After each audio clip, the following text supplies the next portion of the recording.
네, 어제 우리나라를 방문한 존 볼턴 미 백악관 국가안보보좌관이 조금 전 청와대를 방문해 정의용 국가안보실장과 만나고 있습니다. 한일 갈등 문제를 포함해서 어제 러시아 군용기의 우리 영공 침범 사태 등에 대해서도 폭넓게 논의할 것으로 보이는데요. 청와대에 나가 있는 취재기자 연결해 보겠습니다. 임성호 기자. 네, 청와대입니다. 예.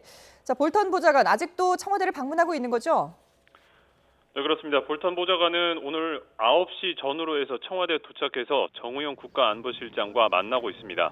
이번 면담의 최우선 의제는 역시 일본의 수출 규제 보복으로 야기된 한일 갈등 해법이 될 것으로 보입니다. 볼턴 보좌관은 방안에 앞서서 일본을 찾아서 고노다로 외무상과도 이번 사태에 대한 이야기를 나눴는데요.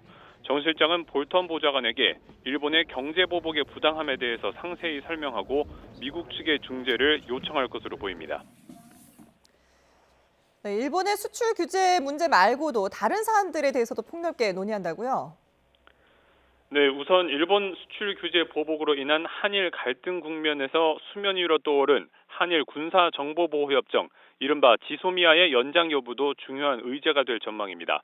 연장 여부를 결정하는 시한이 오늘로 꼭 한 달이 남았습니다. 청와대는 연장이 기본 입장이긴 하지만 양국 간에 오가는 군사 정보의 양과 질 등 협정의 실효성을 종합적으로 검토한 뒤에 파기 등을 포함해서 모든 옵션을 고려한다는 방침을 갖고 있습니다. 한미일 3자 안보 협력을 강조하는 미국으로선 지소미아가 파기될 경우 3국 공조가 흔들릴 수도 있다는 우려를 하고 있는데요. 이에 따라서 오늘 볼턴 보좌관은 정의용 실장에게 지소미아의 연장 필요성을 강조할 것으로 보입니다. 정 실장이 이를 지렛대로 해서 미국이 한일 갈등에 좀 더 적극적인 중재 역할을 해달라고 요구할 가능성도 있습니다. 이외에도 두 사람은 북미 비핵화 실무 협상 재개 준비 상황을 공유하고 미국이 추진 중인 호르무즈 해협 호위 연합체에 한국이 참여하는 방안 등도 논의할 것으로 보입니다. 네, 볼턴 보좌관, 정 실장의 면담이 끝나고 나면 정경두 국방부 장관 그리고 강경화 외교부 장관 등 외교 안보 라인 인사들도 만날 예정으로 돼 있는데요. 그런데 오늘 아침에 일찍 한국당 나경원 원내대표도 만났다고요?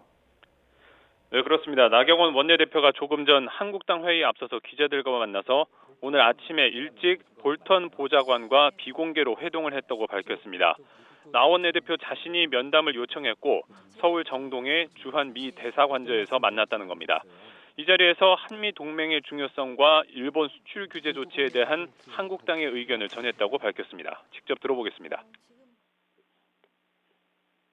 어저께 중국과 러시아가 영공을 침범하고 카디즈를 침범하고 이런 사태가 있었던 것처럼 한미 동맹이 매우 중요하다는 것을 강조했고 또 일본 수출 보복은 결국 안보에 있어서 한미일 삼각 협력에 도움이 되지 않는다라는 부분을 강조했습니다. 나 원내대표는 이와 함께 북미 비핵화 대화와 호르무즈 호위 연합체에 대한 한국이 참여하는 문제 등에 대해서 한국당의 의견을 전했을 것으로 보입니다.